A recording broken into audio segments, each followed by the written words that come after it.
এই মুহূর্তে আরও এক সন্ধিক্ষণে দাঁড়িয়ে বাংলাদেশ। অগস্ট মাসের পর বাংলাদেশের পরিস্থিতির রীতিমতো উত্তপ্ত। শেখ হাসিনা সরকারের পতনের পর থেকে সেদেশে সংখ্যালঘু হিন্দুরা অত্যন্ত কষ্টে দিন কাটাচ্ছেন। বাংলাদেশের দিকে দিকে চলছে হিন্দুদের ওপর হামলা। ইসকনের সন্ন্যাসী চিন্ময় কৃষ্ণ দাসকে গ্রেফতারের প্রতিবাদে জ্বলছে বাংলাদেশ। ঢাকা, চট্টগ্রাম থেকে রংপুর তার মুক্তির দাবিতে দিকে দিকে পথে নেমেছেন হিন্দু ধর্মাবলম্বী মানুষজন।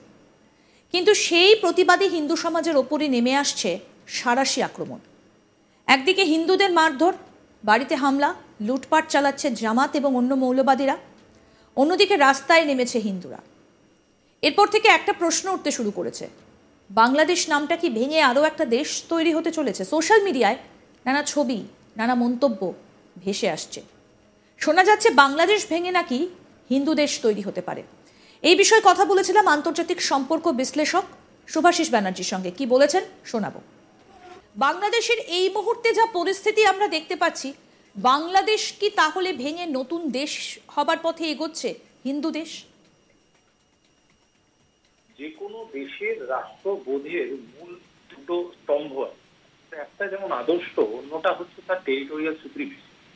এই দুটো জায়গা থেকেই যখন বাংলাদেশ আজকে কম্প্রোমাইজিং স্টেটে দাঁড়িয়ে, তখন বাংলাদেশের পক্ষে বোঝাটা ভীষণভাবে কঠিন যে তারা কোন দিকে যাবে। তাই তারা এমন বহু রকম মন্তব্যকে প্রশ্রয় দিচ্ছে বা এমন বহু রকম মন্তব্যকে তারা আশ্রয় দিচ্ছে, যে মন্তব্যগুলো হয়তো তাদের সংবিধানের থেকে হাজার হাজার মাইল দূরে।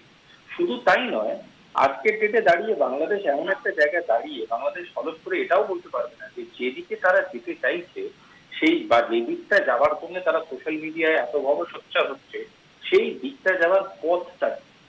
বাংলাদেশ নিজের সংবিধানের প্রতি কোন রকম বিশ্বাস রাখা বন্ধ করে দিয়েছে। বাংলাদেশ ইন্টারিম গভর্নমেন্ট প্রথম জিনিস যেটা বারবার করে বলে যাচ্ছে প্রেস মিডিয়াতে, যে আমরা সংবিধান চেঞ্জ করবো, এবং সংবিধান চেঞ্জ করবো মানে কোনো সংবিধানে অ্যামেন্ডমেন্ট আনবো না, একদম direct sign off their nation change করবো। তারা সেকুলার থেকে চলে আসবে ইসলামিক থেকে। এবং যদি এ ধরনের মন্তব্য বারবার আসতে থাকে, তখন অটোমেটিক্যালি তার একটা রিভার্স মন্তব্য বা তার একটা রিভার্স থিঙ্কিং মানুষের মধ্যে জন্মাবে, এটা স্বাভাবিক। এবং যদি আমরা দেখি যে যেভাবে বাংলাদেশের মিলিটারিকে মেকানাইজ টুল হিসেবে ব্যবহার করেছে ইংলিশ সরকার, বারবার করে ইউজ করেছে, এবং যেভাবে মাইনরিটিদের উপরে ট্রিটমেন্ট হয়েছে, তাই এটা ভীষণভাবে স্বাভাবিক যে তারাও একটা কাউন্টার ডিপ্লোমেসির কথা ভাববে। এবং কাউন্টার ডিপ্লোমেসি আসবে তখন যদি তারা এটা ভাবে যে আবার একটা নতুন সেপারেটিস্ট আইডিয়ার জন্ম নেবে, তাহলে তো তাদেরকে এটা ভুল বলা যায় না। আজকের ডেটে দাঁড়িয়ে বাঁচার অধিকার তো সব নাগরিকের থাকে। আজকের ডেটে দাঁড়িয়ে বাঁচার অধিকার এবং বাঁচার দায়িত্ব নিয়ে তাদেরকে বাঁচিয়ে রাখার দায়িত্ব তো ইন্টারিম গভর্নমেন্ট। তাহলে তারা কেন পিছু পা হচ্ছে? তারা কেন বারবার এটা বোঝাবার চেষ্টা করছে যে মেজরিটি আমাদের ভোটার বা মেজরিটি আমাদের কনসার্ন, মাইনরিটি নয়? যখন তারা এটা বারবার বলছে, তাহলে আমি মনে করি যে এটা কোনো ভুল ধারণা নয়। যদি সেখানকার সাধারণ নাগরিক নিজেদের পিঠ বাঁচানোর জন্য, নিজেদের প্রাণ বাঁচানোর জন্য আজকে যদি কিছু অন্যরকম ভাবনা চিন্তা করতে শুরু করে। শুভাশিস, একটা খবর এরকম ভাবে উঠে আসছে যে সেখানে নাকি বাংলাদেশে বেশ কয়েকটা জায়গা থেকে ইসকনের যারা সাধু সন্ন্যাসী বা যারা ইসকন ভক্ত, তাদের অনেকে নাকি খুঁজে পাওয়া যাচ্ছে না। দেখো, আমি একটা কথা বলি, জবের থেকে আজ প্রায় 90 দিন হলো এই ইন্টারিম গভর্নমেন্ট হয়েছে, এবং একটা কথা আজকে আমাদের সবাইকে স্ট্রেট অ্যাড্রেস করা দরকার আছে। এই ইন্টারিম গভর্নমেন্টটা হচ্ছে একটা body that is nominated by the court, legally nominated একটা বডি। এই ইন্টারিম গভর্নমেন্টটা যেভাবে দিনের পর দিন তাদের মিলিটারি পাওয়ারটাকে ইউটিলাইজ করছে, এবং যেভাবে মিলিটারি পাওয়ারটাকে দিনের পর দিন মিস ইউটিলাইজ করছে রাদার, সেক্ষেত্রে দাঁড়িয়ে কোন রকম ওখানে যারা সিটিজেন আছে তারা সুরক্ষিত নয়। এবং যেহেতু তারা সুরক্ষিত নয়, তাদের 100% রাইট আছে যে তারা তাদের মতো করে রিটালিয়েট করবে। কারণ ইন্টারন্যাশনাল হিউম্যান রাইটস তারা ভায়োলেট করছে, basic military code of conduct তারা ভায়োলেট করছে। যদি একটু বইপত্র দেখা যায়, আমরা দেখব বাংলাদেশ আর্মি নিজস্ব policy code of conduct for military আছে, যেটা সম্ভবত 1952 অ্যাক্ট, সেটাকে তারা দিনের পর দিন ভায়োলেট করছে।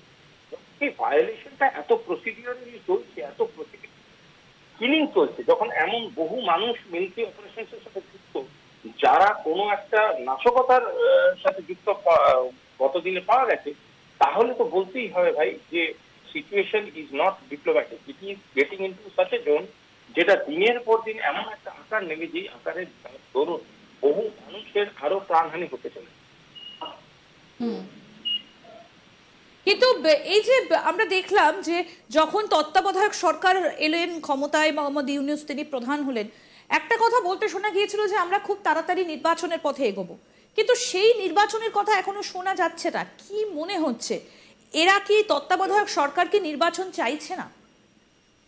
এবার সব থেকে প্রথম কথা হচ্ছে তত্ত্বাবধায়ক সরকার যেটা নাম দেওয়া হয়েছে, এই সরকারটা ভীষণভাবে হঠাৎ করে রাজনৈতিক হয়ে পড়ছে। টেক্সটিয়ার গভর্নমেন্ট থেকে পলিটিক্যাল গভর্নমেন্টে হওয়ার কথা ছিল এবং রাজনৈতিক হওয়া উচিত ছিল, সেখান থেকে তার একটা অ্যাগ্রেসিভ টুল হিসেবে কাজ করছে ফরেন পাওয়ার, এবং সেটা করতে গিয়ে একটা এমন জায়গায় যাচ্ছে তাদের যেটা মূল ধারণা হওয়া উচিত ছিল যে যত তাড়াতাড়ি সম্ভব তারা বাংলাদেশের বুকে ভোট করাবে, যত তাড়াতাড়ি সম্ভব সাধারণ নাগরিককে তাদের সাংবিধানিক যে রাইটসগুলো আছে সেগুলো তুলে দেবে। সেটা না করিয়ে তারা যেভাবে মাথল দেখাচ্ছে, আমার মনে হয় তারা বারবারই ভোট থেকে দূরে সরে যেতে। তার কারণ একটা ভীষণভাবে যদি গত 10 দিনের যদি মুভমেন্ট দেখো তাহলে দেখবে প্রচুর পলিটিক্যাল অর্গানাইজেশন, যারা organic political parties of Bangladesh, তারা কিন্তু বিভিন্ন রকম পলিটিক্যাল সলিউশন চাইছে, তারা বিভিন্ন রকম পলিটিক্যাল ইন্টারফেয়ারেন্স চাইছে। কারণ তারাও বুঝতে পেরেছে যে বাংলাদেশের এখন যে সরকারটা চলছে বা সরকারের নামে যে ধরনের সার্কাসটা চলছে, সেই সার্কাসটা আরো সাধারণ নাগরিকের ক্ষতি করতে চলেছে। এবং যখন কোনো সাংবিধানিক গভর্নমেন্ট কোনো স্টেপ নেয় তার অনেক দায়িত্ব বোধ থাকে, কিন্তু যখন কোনো ইন্টারিম গভর্নমেন্ট এই ধরনের স্টেপ নেয়, সেই ইন্টারিম গভর্নমেন্ট বহু জায়গায় এমন স্টেপ নিচ্ছে যেটা তারা তাদের স্পন্সরকে স্যাটিসফাই করার জন্য নিচ্ছে, এবং যেই জন্য সেইগুলো এত ভয়ানক দিক নিতে পারে যে আগামী দিনের বাংলাদেশের ভবিষ্যৎ সম্পূর্ণভাবে ধ্বংস হয়ে যেতে পারে। তাই পলিটিক্যাল পার্টিরা ভোট চাইবে এবং ইন্টারিম গভর্নমেন্ট ভোট থেকে পালাবে, এটাই আমরা এতক্ষণ পর্যন্ত যে গতি প্রকৃতি দেখছি সেটাই আমাদের বোঝা।